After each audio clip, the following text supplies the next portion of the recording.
যে সিলেট আমাদের যে দায়িত্বপূর্ণ এলাকা আছে এটার মধ্যে দীর্ঘদিন ধরে অত্যন্ত সুনামের সাথে আমাদের যে দায়িত্ব সেটা পালন করে আসছে। আমাদের যে মূল দায়িত্ব সীমান্ত সুরক্ষা, এর পাশাপাশি আমরা চোরাচালান বিরোধী যে সমস্ত অপারেশন করছি সেটা আমরা খুব দায়িত্বের সাথেই পালন করে আসছি।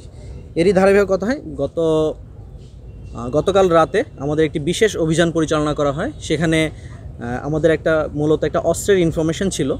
তো সেটার জন্য আমরা গতকাল রাত থেকে আনুমানিক রাত 12টার পর থেকে আমরা গোয়াইনঘাটের জাফলংয়ের কাটারি নামক এক জায়গায় আমরা একটা চা বাগানের মধ্যে আমরা অ্যাম্বুশ করে অবস্থান গ্রহণ করি, যেখানে আমাদের একটা ইনফরমেশন থাকে যে এখানে কিছু অস্ত্রের আদান প্রদান হবে। কোনো একটা গ্রুপ অস্ত্র রেখে গিয়েছে, সেখান থেকে আরেকটি গ্রুপ অস্ত্র নিয়ে যাবে, এই ধরনের একটা ইনফরমেশন থাকে। সেই ইনফরমেশনের ভিত্তিতে আমরা আমাদের অ্যাম্বুশে অবস্থান গ্রহণ করি।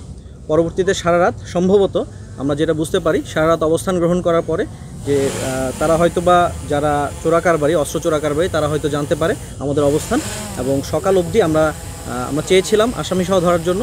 পরবর্তীতে যখন আমরা সকাল অবধি অপেক্ষা করে যখন আমরা পারিনি, তখন আমরা আমাদের যেই জায়গা ছিল সেখানে আমরা আমাদের তল্লাশি চালাই চা বাগানে, এবং তল্লাশি চালানোর পরে আমরা সেখানে 4টি রাইফেল, বেসিক্যালি এটা এয়ারগান, যেটার মডেল হচ্ছে Precihole sports NX 200 made in India.